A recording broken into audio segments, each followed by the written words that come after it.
안녕하세요. 오늘은 제주도 서귀포시에 위치하고 있는 김영각 갤러리 두모학으로 가보겠습니다. 이게 이 김영각 갤러리 두모학에 들어가는 입구인데요. 예, 김영각 갤러리를 소개하기 전에 잠시 아트페어에 대해서 좀 살펴보고 가려고 해요. 어, 올 9월 초에 9월 2일부터 9월 6일까지 강남에 있는 코엑스 정관에서 아트페어가 열렸었어요. 혹시 선생님들 아트페어 그 미술시장이죠? 아트페어 미술시장입니다. 미술시장에 다녀와 보신 적 있으신지요? 이런 식으로 돼 있죠. 대부분의 아트페어의 전시 구성은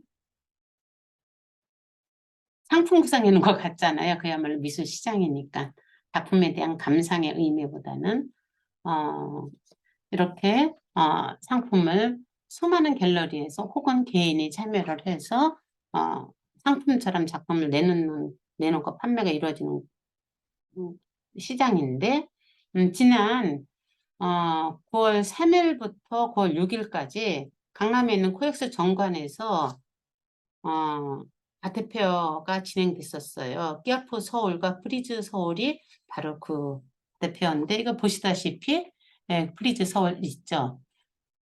근데 9월 2일 날은 실제 프리즈 서울의 9월 2일 날은 VIP 고객들만 초대받은 사람들 오는 날이었고 실질적으로는 3일부터 5일까지 프리즈 서울은 3일 동안 이루어졌고요.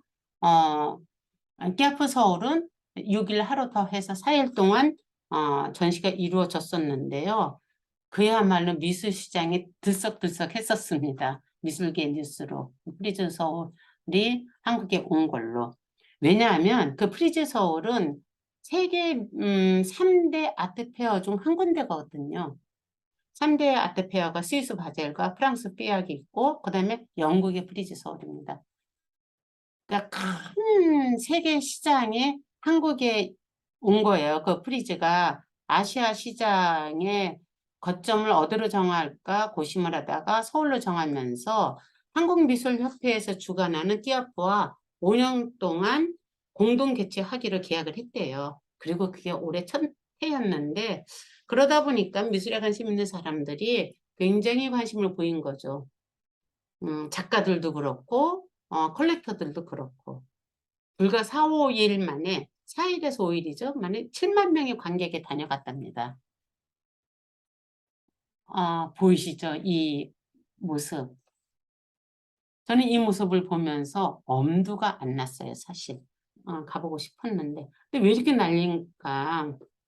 이 7만 명의 그 관객 속에서는 뭐 오세훈 서울시장도 물론 다녀가셨고 상차관급의 정부 요직 인사들도 많이 다녀가셨답니다. 그리고 그 서울시장은 이 기업 프리즈 서울을 내년에 송년동에서 개최할 수 있도록 약속도 하고 가고 엄청난 일들이 왔다 갔다 하면서 이루어졌던 것 같아요.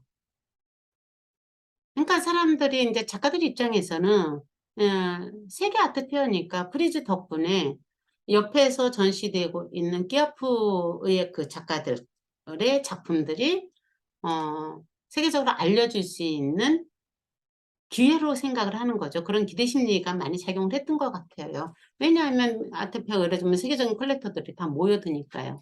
어느 만큼의 성과가 있었는지는 뭐 우리 일반인들이 알기는 쉽지 않지만 어쨌든 공식적으로 떠도는 이야기를 보면은 끼아프는 매년 이루어지는 매출에 거의 비슷하게 이루어졌답니다. 한 650억 정도의 매출이 이루어졌고요. 프리즈는 공식적으로 공개를 하지 않았대요. 안 했는데 추정을 해봤을 때 6천억에서 8천억 정도의 매출이 일어났다고 합니다. 6천억, 8천억이라는 단어가 너무나 천문학적인 숫자라서 저는 사실 아무런 감이 없거든요. 근데 어쨌든 그런 매출이 일어날 수 있었던 것은 피카소 작품 한 점이 600억 원. 그 다음에 뭐 피카소 우리가 워낙 유명한 사람이고 독일 작가 게르하르트 리히터라는 사람이 있는데 독일 그 현대미술에서 큰 역할을 한 작가죠. 그 사람의 작품 200억 원대고 그 다음에 미국의 작가 조지 콘도가 38억 원대의 작품들이 아, 왔다는 겁니다. 물론 그건 다 인제 거래가 이루어졌다는 거죠. 그러니까 뭐 600억 원, 200억 원 이것만 합해도 벌써 어 1,000억 대에 가까워지니까 6천에서 8천억 정도의 매출이 일어나는 것은 '그럴 수 있겠구나.'라는 생각이 들었어요. 사실 저는 그 전시장을 가려고 했었는데 이 페어를 가 보려고 했는데 엄두가 안 나서 못 갔어요. 이런 기사들을 보면서. 저 도깨비 시장 같이 어느 한 작품을 보기 위해서는 밀려서 들어가서 밀려서 나가야지 되는 그런 현장에 저는 엄두가 정말 나지 않았거든요. 근데 어쨌든 그 예술에 쏠리는 이 천문학적인 숫자, 결국은 그 자본 산업사회에서는 자본으로 뭐 그 판단을 하니까 그 숫자를 보면서 그 뜨거운 에너지가 좀 느껴졌는데, 그걸 보면서 옛날 생각이 좀 났습니다 제가. 옛날에 제가 2008 년도에 서울 포토페어라는 것이 개최를 하면서 프레로 오픈을 했어요. 그리고 2009 년도에 정식으로 1회 전시 오픈을 했었는데, 서울 포토페어를 주관해서 만들었던 그 친구가 저하고 좀 가까운 지인이었기 때문에 좀 깊게 그 상황을 들여다 보게 됐는데요. 그때 제가 이렇게 전시되어 있는, 그때도 코엑스에서 했습니다. 전시되어 있는 이렇게 작품들을 쭉 보면서 그때만 해도 저는 페어에 대한 것이 아마도 그렇게 익숙하지 않았던 시절이었던 것 같습니다. 그러니까 그런 생각이 들었겠지만, 이렇게 이런 형식으로 전시되어 있는 모습을 보면서 약간 마음이 불편해지면서 들었던 생각 지금도 생생해요. '아니 돈을 벌려면 차라리 비즈니스를 하지. 왜 예술로 돈을 벌겠다고 저렇게들 난리를 치지?' 라는 생각이 들었던 거예요. 지금 생각해 보면 정말 순진해도 어 그렇게 순진할 수가 없는 생각인데, 그 당시에 그런 생각이 들었던 것이 지금 새삼스럽게 한 15년 전 일이네요 벌써. 떠올라 갖고 이 북적거리는 걸 보면서 그 당시에 그 도록을 쭉 살펴봤습니다. 이제 그 후로 제가 인제 그 당시만 해도 인제 사진 쪽에 제가 머물러 있었는데, 사진에서 쪼금 그 범위를 좀 넓혀서 어 제 안에서 작가라기보다는 감상자로서의 어떤 정체성을 찾고 이렇게 다잡아 가던 그 시절이었기 때문에 그림 쪽의 공부를 시작을 했어요. 그러니까 미술사를 공부하면서 그 당시 들었던 '아 왜 예술로 비즈니스를 하지 예술로 돈을 벌려고 해.'라고 들었던 저의 그 생각이 정말 얼마나 순진했던가를 새삼새삼 이렇게 절감을 했던 거죠. 왜냐하면은 미술사를 공부하면서 보니 어 예술이 권력과 돈을 따라 움직이는 거였어요.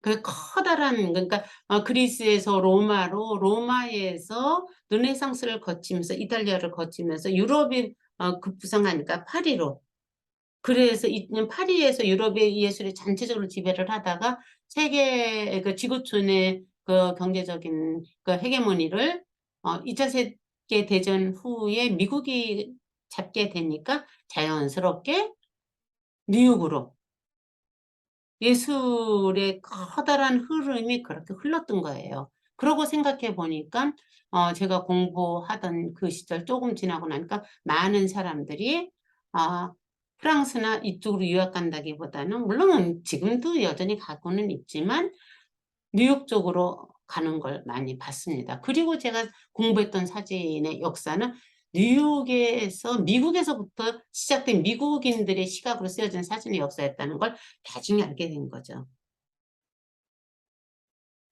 어 그런 공부를 통해서 예술의 그 속성, 그 예술의 에너지가 세상적 에너지와 결합해서 움직이는 그런 것들을 인정을 하게 됐죠. 그러면서 내가 돈에 대해서 가지고 있는 관념이 얼마나 왜곡돼 있는지도 다시 보게 되고, 어쨌든 그런 생각들을 많이 했는데, 그거를 알았다고 해서 제가 갖고 있는 예술에 대한 생각이, 제 취향이 바뀌지는 않더라고요. 지금도 솔직히 말하면 예술은 돈과 무관해야지 된다는 생각이 변하지 않았거든요. 그러니까 제가 추구하는 예술의 한 영역은 굉장히 좁은 한쪽인 거죠. 여전히 존재를 하고 있고 지금도 또 다른 예술의 영역들이 다양하게 존재를 하고 있고, 그 다양성의 다름을 인정하는 측면에서 저는 이 아트페어도 관심을 갖고 보고, 세계적인 어떠한 그 미술의 흐름, 이미지의 흐름 같은 것도 공부도 할 겸 보긴 하는데, 정말 가서 볼 때는 숙제처럼까지 가고 싶어서 간 적은 거의 없었던 것 같습니다. 공부해야지 된다는 마음으로 찾았던 것 같아요. 근데 결국에 이번에는 못 갔어요. 저 인파를 보니까 도저히 엄두가 나지 않았던 거죠. 그러면서 다시 한번 확인을 한 겁니다. 저의 예술관에 대해서. 여러분들에게 예술은 어떤지 질문을 좀 한번 옆에 계시면 물어보고 싶었습니다.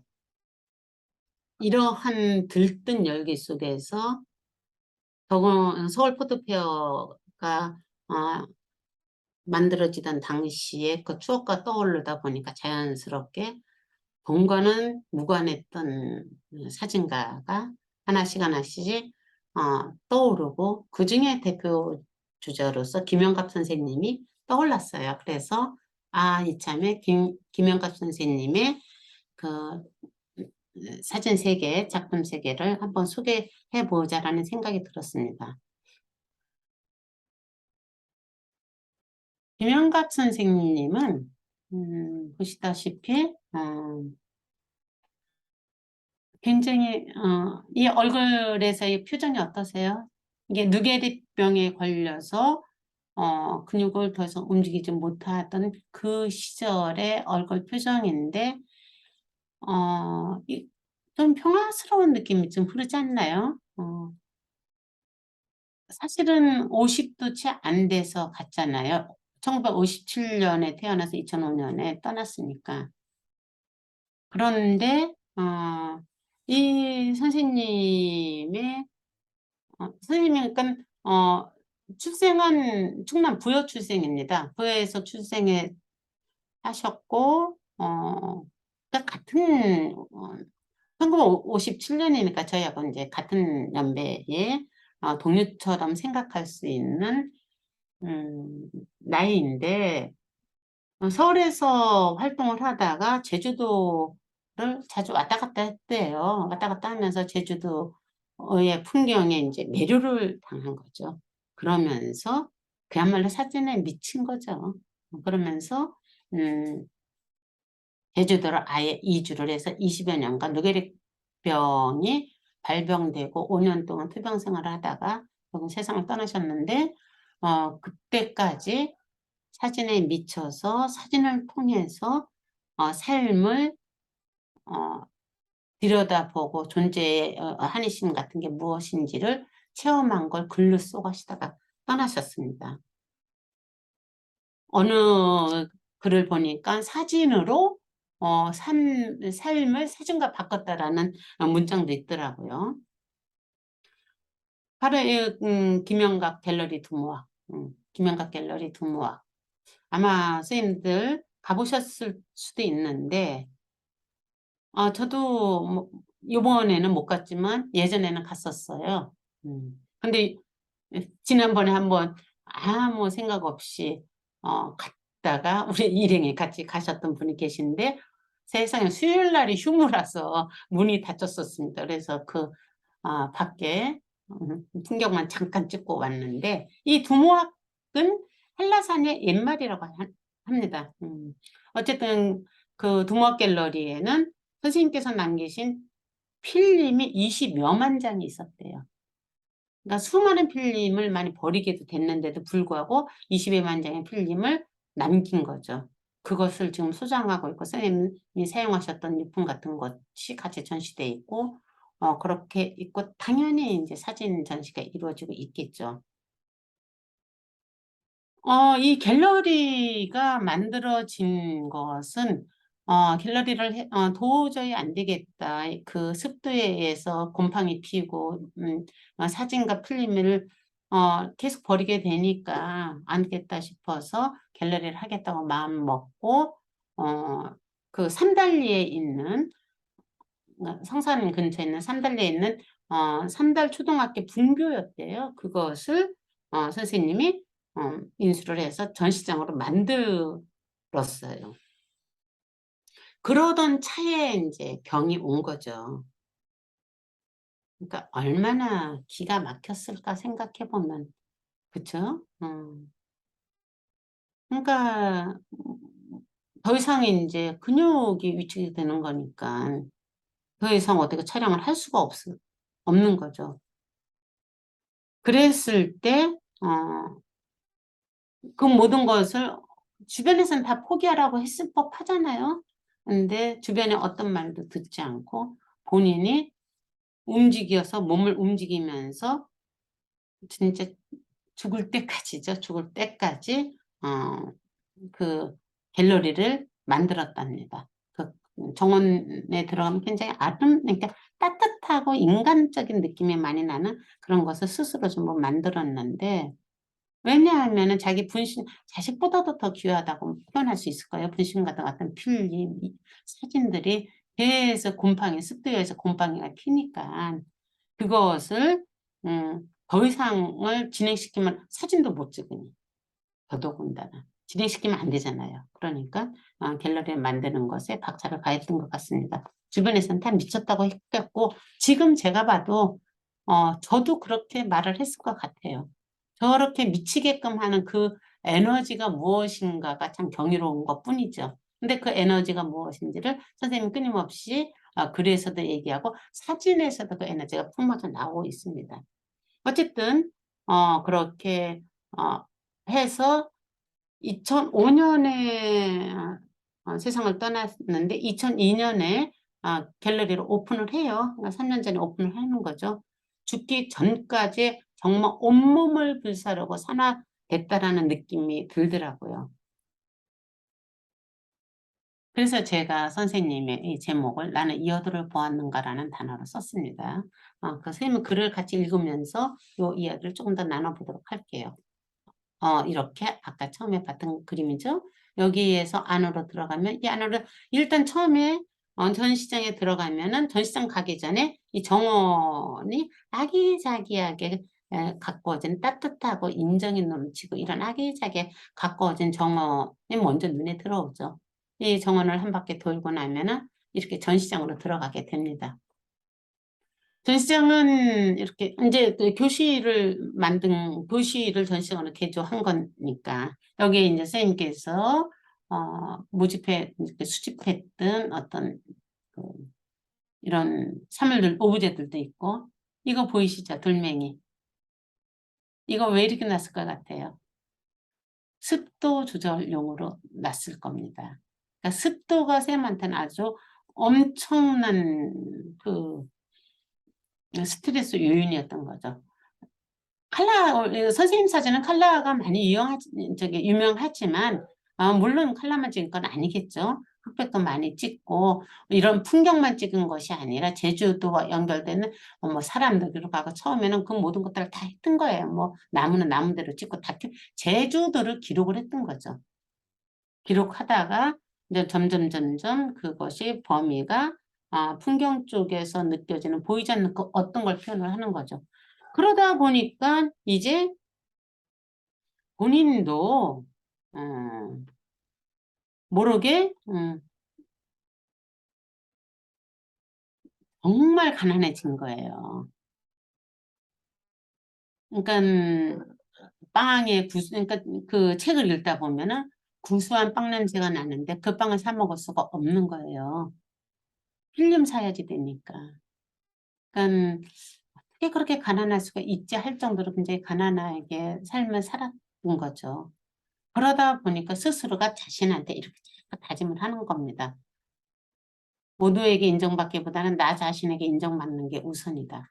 자기를 다 잡는다는 느낌이 들죠. 나 자신이 흡족할 수 있는 그 무엇을 느끼고 표현할 때까지는 사진으로 밥벌이 하기 위해 여기저기 기웃거리지 않으라 마음을 다잡는다. 저는 이 문장이 와서 굉장히 닿았어요. 선생님께서 이 부분 때문에 얼마나 많은 유혹을 스스로가 느끼고 주변에서 사랑이라는 이름으로 폭력을 가하면서 도대체 뭐 하는 것이냐. 식구들은 식구대로, 지인들은 지인대로 하지 않았겠어요.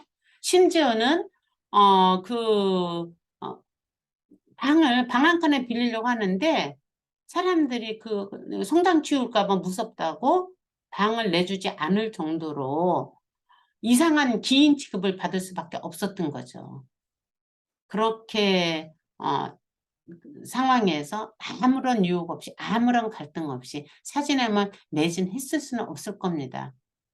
그런데 왜 이렇게 하지 못했을까? 그거보다 더 센 에너지가 사진 속에 매료되게끔 했던 거죠. 그게 선생님은 언어를 이어도라고 표현했던 것 같아요.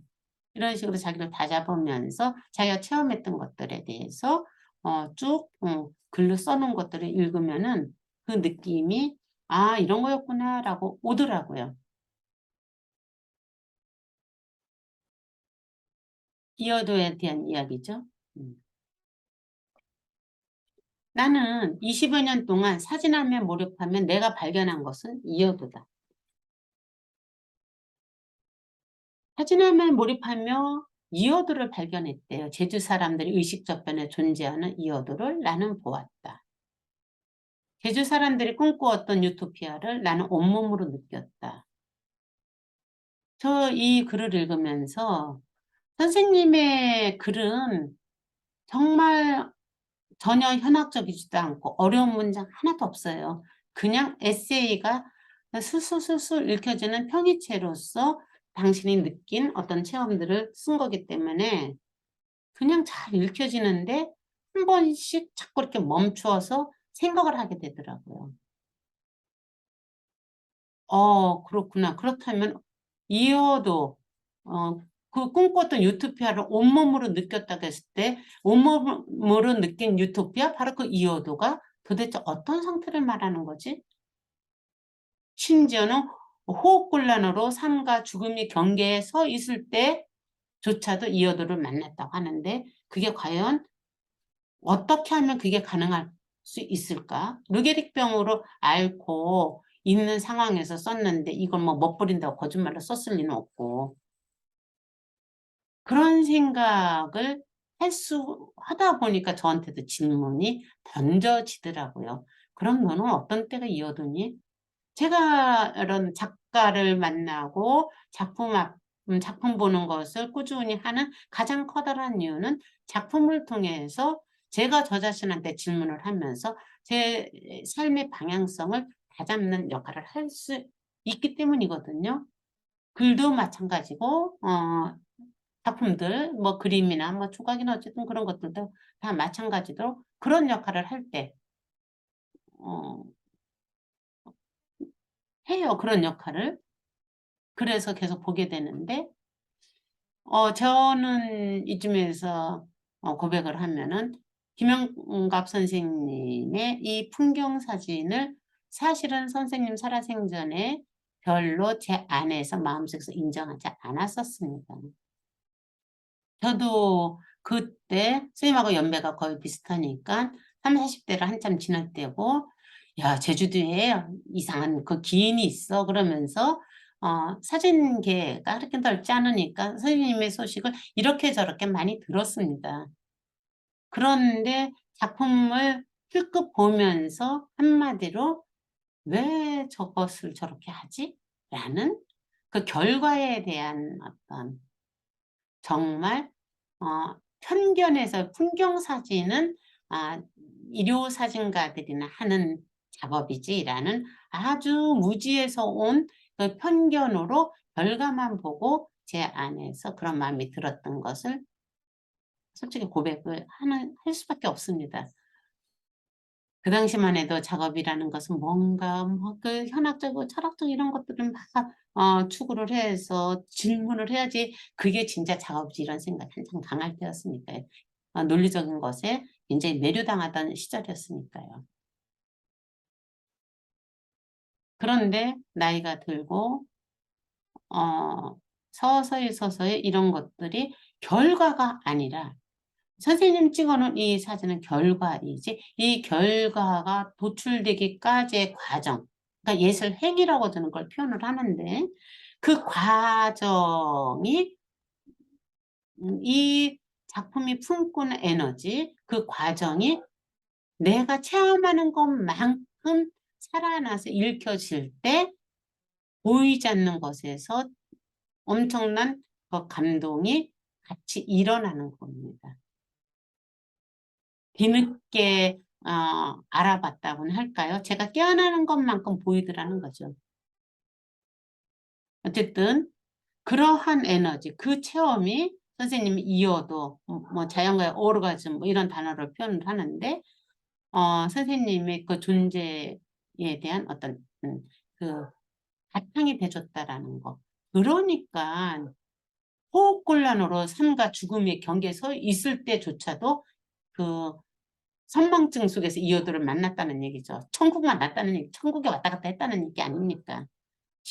진짜로 삶과 아니 시간 너머의 경계를 넘나들 수 있구나를 체험했다는 거 아니에요. 이 글을 보면은 그런 것 같아요. 참 대단하다라는 생각이 좀 들었어요. 저는 이 문장 앞에서, 이 페이지 앞에서 한참 동안 머물러서 그런 질문을 했었어요. 그래서 이 글을 갖고 왔는데, 그러고서 이제 먼저 그 후로 이제 그렇게 가난하게 살았지만 끼니 걱정을 하지 않아도 될 만큼, 힐링 걱정을 하지 않아도 될 만큼 이제 어느 정도 알려졌고, 선생님을 따르는 수많은 사람들에 의해서 생활의 안정감을 느끼게 됐는데, 그때쯤 되자 셔터를 누를 수가 없게 됐다는 거죠. 왜 그런 말 있잖아요. 죽어라 하고 고생해서 살만하니까 뭐 암이 걸리더라. 이런 것처럼. 진짜, 얼마나 막막하고 얼마나 그 마음이 그랬을까. 참, 삶이라는 게 참 모순이고 참 알 수 없는 거구나. 그런 생각이 저절로 들었죠. 근데 그렇게 셔터를 누를 수 없을 만큼 그 힘이 없고 그러면서 이제 돈도 있고 필름도 마음대로 살 수 있는데 그 사진을 찍을 수가 없었다니 얼마나 힘들었겠어요. 그 이야기를 쭉 쓰고 이야기를 이어서 이렇게 합니다. 그때 그 당시는 몰랐었다. 파랑새를 품 안에 끌어안고도 나는 파랑새를 찾아 세상을 떠돌았다. 등에 업은 아기를 3년이나 찾아다녔다는 노파의 이야기와 다를 게 없다. 지금 내가 서 있는 이곳이 낙원이요. 내가 숨쉬고 있는 현재가 이어도다. 그쵸? 근데 우리 이 이야기 뭐 김영갑 선생님한테 처음 듣는 얘기 아니잖아요. 지금 여기가 천국이요 낙원이다. 정말 진부하다고 느껴질 정도로 많이 듣는 이 이야기. 그래서 오히려 또 그 얘기야 이렇게 그냥 스치는 이야기인데 진짜 그럴 수 있을까 생각하면 지금 이 순간 내가 이런 방송을 하기 위해서 이야기를 하고 있는 이 순간이 나한테 정말 이어도일까 하는 질문을 하면서 들여다보면은 오, 그렇지 이런 생각이 들 때가 좀 있거든요. 저는 선생님이 이런 그 체험에 의해서 나온 글에 생명력이 느껴지는 건 그만큼 저도 살아냈기 때문이겠구나 라는 스스로를 또 칭찬을 해 가면서 글에서 느껴지는 에너지를 어, 느끼면서 글을 읽었습니다. 그래서 쭉 읽혀질 수 있는 글들이 한 번씩 이렇게 멈추게 됐었어요. 그러면서 이 글을 설명하는 과정에서 이런 얘기를 해요. 당신이 사진가가 된 이유는 세상 돌아가는 이치가 궁금해서였대요. 그러니까 다큐멘터리 사진도 하고 뭐 자기 쪽에서도 일을 하고 아마 그랬던 것 같아요. 세상 돌아가는 이치가 궁금해서 사진으로 접근을, 세상을 보기 위해서 사진으로 접근을 하다가 아름다운 세상을 만나게 됐다는 거예요. 그리고 그 아름다운 세상을 만나면서 비로소 대자연의 신비를 느끼고 하늘과 땅의 오묘한 조화를 깨닫기 시작했다는 거죠. 이거 한 소식 한 거잖아요. 이 깨달음이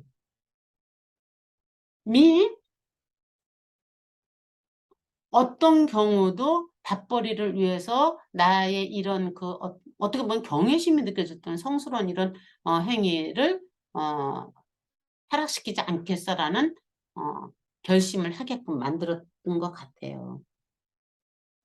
그러니까 당신이 살았던 그 시절에, 지금은 더 그렇겠지만 그래도 지금도 여전히 아름다운 제주인데 시간이 지날수록 제주의 풍경이 바뀌니까 그 말에 이런 말도 있어요.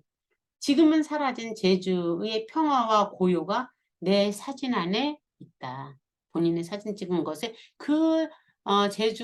제주 풍경이 품고 있는 그 천혜의 그 평화와 그 고요함, 원시적 기운의 그 고요함이 당신 사진 안에 있다라고 얘기를 하는 것은 본인이 걸 느낄 때 셔터를 눌렀다는 얘기잖아요.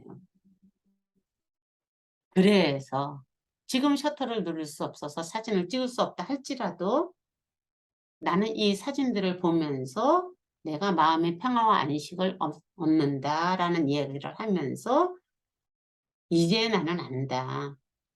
아름다운 세상을, 아름다운 삶을 한없이 보고 느꼈기 때문에 이 아름다움을 체험한 이것이 결국 내 영혼을 평화롭게 해줄 것이다라는 것을. 그래서 아름다움의 세상을 구원할 것이다라는 거. 이거 아마 도스토옙스키가 했던 말인 것 같아요. 아름다움이 세상을 구원할 거야 라는 게 무슨 카라마조프의 형제들이었나? 거기서 나왔던 문장인데 갑자기 떠올랐어요. 그거를 또 현경 선생님이 어떤 책의 제목으로 쓰기도 하고 이렇게 계속 이어지는데 지금 보니까 우리 선생님도 그렇게 얘기하네요. 아름다움이 세상을 구원할 것이라는 믿음을 지금 갖고 있기 때문에 나는 이렇게 꼼짝달싹 없는 이 상황에서도 평화롭다. 그러니까 삶과 죽음의 경계에 서 있어도 이 여들을 만날 수 있고 아직도 내가 두 다리로 걸을 수 있고 산소 호흡에 의지하지 않고도 날숨과 들숨이 자유로운 지금 이 순간이 바로 행복이다라고 느낀다는 거죠. 이만하면 기인이라고 손가락질 밟고 막 그랬지만 참 멋지게 아름답게 연 없이 살다 간 것 같지 않아요? 정말 자기 안에 있는 에너지를 아, 온전하게 태우고 산화시키고 영혼이 이 세상 소풍 끝내구나라는 생각이 들으니까 정말 아름다움이라는 게 이런 거구나를 저는 생각을 다시 하게 됐습니다. 이런 것들. 지금 이렇게 제가 이제 아쉬우니까 선생님 사진을 몇 장 갖다 모니터를 통해서 보여주지만 사실은 이렇게 봐서는 그 기운, 선생님이 전하고자 하는 그 기운이 느끼기는 쉽지 않아요. 모니터를 통해서는. 그래서 전시장에 혹시라도 이 현상적으로 보여지는 풍경의 아름다움이 어머 정말 아름답네 너무 좋다라고 느껴진다면 저는 전시장을 꼭 가보기를 권합니다. 전시장에 걸려 있는 작품을 봤을 때 그리고 선생님의 숨결이 스며 있는 그 공간 안에서 봤을 때 작품이 비로소 같은 풍경도 시시각각 관점에 따라서 변하는 것처럼 작품에서 오는 그 감동도 변할 것이다라는 거. 그건 뭐 많이들 경험을 하잖아요. 책도 많이, 그러니까 사진집도 많이 냈고, 에세이집도 2권씩이나 냈고 그랬는데, 때로는 직접 가서 봐야지 그것이 오롯이 느껴질 수 있다라는 걸 말씀을 좀 드리면서, 요 사진은. 그래서 제가 사진을 보여주면서도 이게 굉장히 조금 모순된 얘기지만, 사진을 안 보여주고 해야지 되는 거 아닐까? 사실 한참 고민을 했었어요. 사진 하나도 안 보여드리고, 그냥 이렇게 언어로만 전달을 한 다음에 직접 가서 만나는 것이 더 좋은 거 아닐까? 이런 생각 잠깐 했었는데 제가 그렇게 언어로 전달할 만큼 능력이 없기 때문에 그냥 사진을 갖고 왔으니까 선생님들 실제로 볼 때는 가서 보십시오. 그 다음에 선생님의 언어 중에서 굉장히 재밌는 것이 하나 있는데 그게 오르가즘인데요. 거기 이르기 위한 어떤 느낌이에요. 이런 글도 있었어요. 눈으로 보아도 보이지 않고 귀로 들어도 들리지 않고 잡으려 해도 잡을 수 없는 것. 형상도 없는데 황홀하게 하는 그 무엇이 중상간 광활한 초원에 존재한다. 이 세상에 존재하는 최고의 것은 사람을 황홀하게 하는 그 무엇이다. 사람을 황홀하게 하는 그 무엇, 그 상태 이어도 동요가 되죠. 근데 이거 지난번에 이탄미준 선생님이 하신 말씀하고 똑같은 얘기잖아요. 선생님은 이탄미준 그 건축가는 뭐라고 했느냐면 내가 체험한 것이 보이지 않는 것을 체험한 건데 보이지 않는 것을 비현실이라고 한다면 비현실은 실제한다. 진짜 존재한다. 라는 식의 건축 철학을 쓰면서 제주도 프로젝트하는 건축 철학을 쓰면서 말씀을 하셨거든요. 선생님은 그 철학적인 맥락으로 당신의 그것을 틀을 잡으면서 얘기했다면 우리 김영환 선생님 같은 경우는 그것을 그냥 이렇게 노래 부르듯이 흥얼흥얼하듯이 이런 식의 이야기들을 자기 느낌을 적었다. 똑같은 이야기를 그렇게 하고 있다. 저는 그렇게 생각을 하고 있습니다. 제가 그런 말에 그런 글에 팍 꽂히는 것도 저 또한 그런 생각에 동의를 하고 그런 체험을 통해서 어떤 기쁨을 느끼고 삶의 방향성을 생각하게 되고 하기 때문인 것 같아요. 같은 말이 이어지는 겁니다. 내가 사진에서 붙잡아 두려는 것은 우리 눈에 보이는 있는 그대로의 풍경이 아니다. 시시각각 변하는 들판의 빛과 바람, 구름, 비, 안개다. 최고로 황홀한 순간은 사라지고 만다. 삽시간의 황홀이다. 아까 이야기했던 단어 이어도로 바꿔봅시다. 셔터를 누르지 않고는 견딜 수 없는 강렬한 그 순간을 위해 같은 장소를 헤아릴 수 없이 찾아가고 또 기다렸다. 누구나 볼 수 있는 그런 풍경이 아니라 대자연의 조화를 부려 내 눈앞에 삽시간에 펼쳐지는 풍경이 완성될 때까지 기다림의 연속이다. 그 한순간을 위해 보고 느끼고 찾고 깨닫고 기다리기를 헤아릴 수 없이 되풀이했다. 이렇게 하루 종일 있다가 셔터를 누르지 못하고 돌아오는 날도 많이 있었다. 그 한순간을 놓치는 것은 가장 자기는 두려웠던 게 그거라고 하더라고요. 그 한순간을 놓치는 것은 내년에 1년 후에 다시 오지 절대 안 오고 그 순간일 뿐이다. 집중과 집착이 막 이렇게 엉켜 있는 것 같은 느낌인데 뭐 선사들은 그것마저도 내려놔줘야지 된다라고 얘기를 하는데 어쨌든 그 욕망, 그 삽시간의 황홀을 캡처해서 간직하고자 하는 그 욕망이 선생님한테는 이어도의 상태였던 것 같습니다. 여기에서 찍은 것은 바람이라는 거죠. 나는 눈에 보이지 않는 바람을 찍었지 이 풍경을 찍은 게 아니다라는 얘기를 어디에서도 좀 하거든요. 그리고 그 단어가 오르가즘이라는 단어와 연결이 됩니다. 인기척이라고 느낄 수 없는 중상간의 조언은 고요하고 평화롭다. 그 오름들은 선이 부드럽고 볼륨이 풍만한 이 오름들은 나를 유혹한다. 유혹에 빠진 그 당신은 이곳을 떠날 수가 없었다는 거죠. 달밝은 밤에도 폭설이 내려도 초원으로 오름을 초원으로 막 달려서 오름을 향해서 달린다는 거죠. 그럴 때면 당신은 오르가즘을 느낀다는 거예요. 행복감에 가쁜 숨을 몰아쉬며 살아있으며 감사를 한다는 거죠. 그 글이 그러니까 쭉 어떻게 이어지느냐면 꿈속에서 몽정을 경험하듯 자연 속에서 오르가즘을 경험한다. 아침, 저녁 홀로 초원을 돌아다니다 보면 바로 이 오르가즘을 느낀다. 신선한 공기, 황홀한 여명, 새들의 지저귀, 풀냄새, 꽃향기, 실바람. 그 모든 것들이 인위적으로 만들 수 없는 절묘한 조화를 이룬다. 이러면서 이제 쭉 그 오르가즘에 대한 이야기를 끌고 가요. 그러면서 아까 위에서 봤던 눈으로 봐도 보이지 않고 귀로 들어도 들리지 않고 잡으려고 해도 잡히지 않지만 존재하는 그것을 나는 느끼는 그 삽시간의 황홀을 셔터를 딱 눌러서 그 시간을 화석화시킬 거야. 그 욕망에 휘어감겨서 살았던 거죠. 그 에너지로 삶을 불태웠던 거죠. 몰두의 힘이기도 하고요. 의지 넘어서의 일이죠. 이렇게 한번 빠지니까 헤어나갈 수가 없었던 겁니다. 그러니까. 오름들도 제가 몇 개 갖고 왔어요. 이렇게. 가서 보시면 이 풍경이 그 당시에 찍었지만 이 풍경이 절대 단 한순간도 똑같은 풍경이 아니다라는 걸 우리가 너무 알잖아요. 그래서 저는 선생님들한테 말씀드리고 싶었던 거예요. 여기를 꼭 전시장으로 가보시라고. 이 산달리는 이거 제가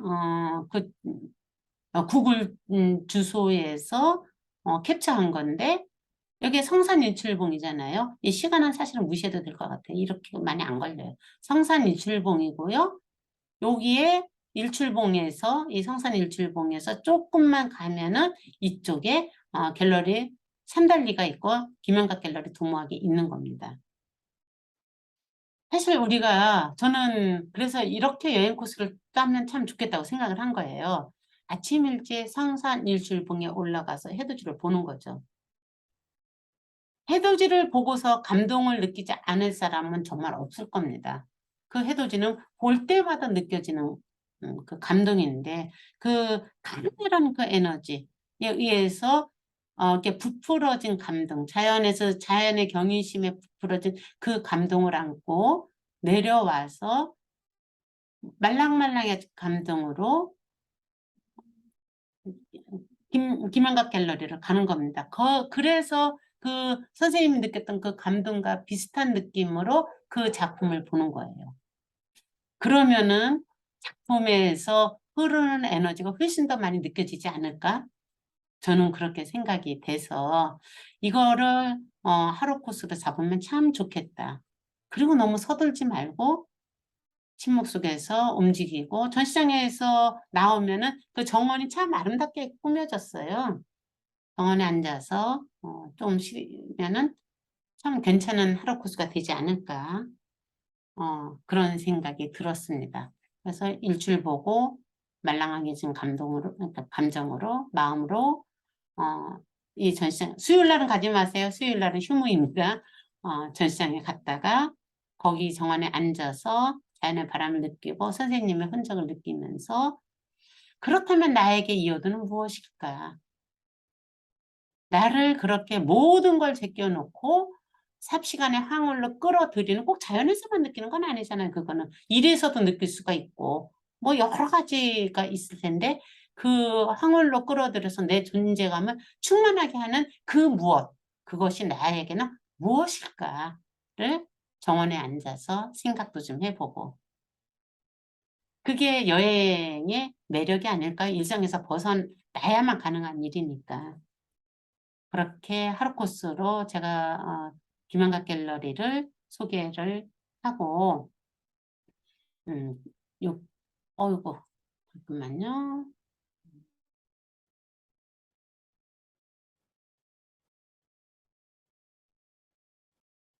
요 책에서 나왔던 걸로 마무리를 하겠습니다. 제가 지금 써놨던 발췌한 글들이 그 섬에 내가 있었네 라는 책에서 발췌한 겁니다. 선생님은 책을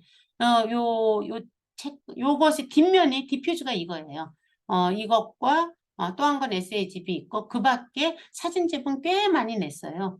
그러니까 관심을 가지시면 얼마든지 선생님 자료는 찾으실 수 있을 겁니다.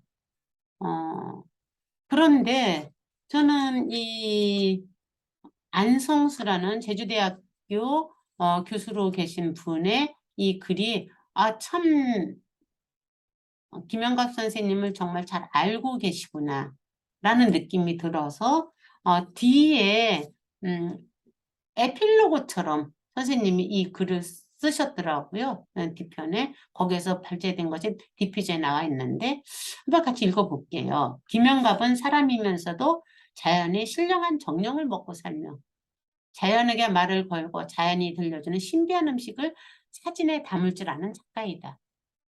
그의 사진 속에서 꿈틀거리는 원초적 적막감과 그리움은 근원적으로 고독저변 신화의 마을에서 불어오는 바랍니다. 참 맞다라는 생각이 들었어요. 이 글이. 뭐 멋부린 것도 아니고 사실 자기가 느낀 걸 썼구나. 그러면 안성수 선생님 같은 경우가 이런 글을 쓸 수 있었던 것은 선생님 안에 이 선생님 안성수 이 글쓴이 안에 이 마음들이 있었기 때문이겠죠. 이거를 일깨우는 거죠. 우리들 안에도 당연히 있죠. 우리 생각해 보면은 어린 시절 시골에서 지내신 분들은 이게 무슨 소리인지 사실 다 압니다.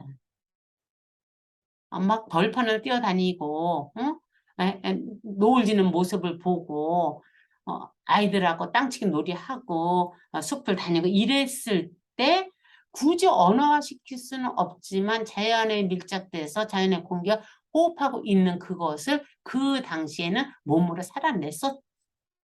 냈었죠, 우리들도. 그런데 나이가 들고 사회화되는 과정에서 그런 것들이 이렇게 잠재워지는 건데 작가란 제가 볼 때는 예술가란 그 잠재워질 법한 그러한 것들이 잠들지 않고 계속 일어나서 사회로 보편적인 어떤 사회의 틀 안으로 들어오는데 불안을 느끼는 자들, 그 에너지가 들끓는 자들이 예술가가 되는 것 같아요. 그래서 그들을 통해서 저는 김영갑 선생님처럼 살아라면 죽었다 꺼내도 살고 싶지도 않고 살 수도 없다라는 것이 명확하거든요. 그런데 그들을 통해서 제 안에 있는 이런 에너지가 같이 일어나는 것에 대해서 기쁘고 이어져 있음에 즐거움을 느끼는 거죠. 어쨌든 그 얘기를 여기서 이렇게 하는데 저는 그게 참 맞다 싶어 갖고 요 책 앞뒷면을 찍어서 책도 소개할 겸 해서 갖고 왔습니다. 자, 오늘은 사진가 김영갑 선생님에 대해서 제가 선생님 작업에 대한 제 안의 그 변화, 처음에 시시하게 느끼고 그러다가 점점점 불어오르면서 이 작품 자체 표면에 드러나는 것보다 그 작품이 품고 있는 그 과정의 에너지를 느끼는 그 감동 이런 것으로 선생님을 소개를 했는데 여러분들께서는 이 사진을 아마 다들 보았을 텐데 어떻게 받아들여졌는지 혹시 성산에 가게 되고 제주도 여행을 하게 된다면 하루 코스를 잡아서 한번 움직여 보십시오. 아마 다녀왔다 할지라도 또 다른 감동으로 올 수 있을 것 같습니다. 자, 그래서 오늘 저는 여기까지 김영갑 선생님 소개를 하고 내일 모레 다시 이제 또 제주도를 가거든요. 그때 가서 다시 한번 보려고 합니다. 네, 고맙습니다. 오늘 이걸로 마무리하겠습니다. 네.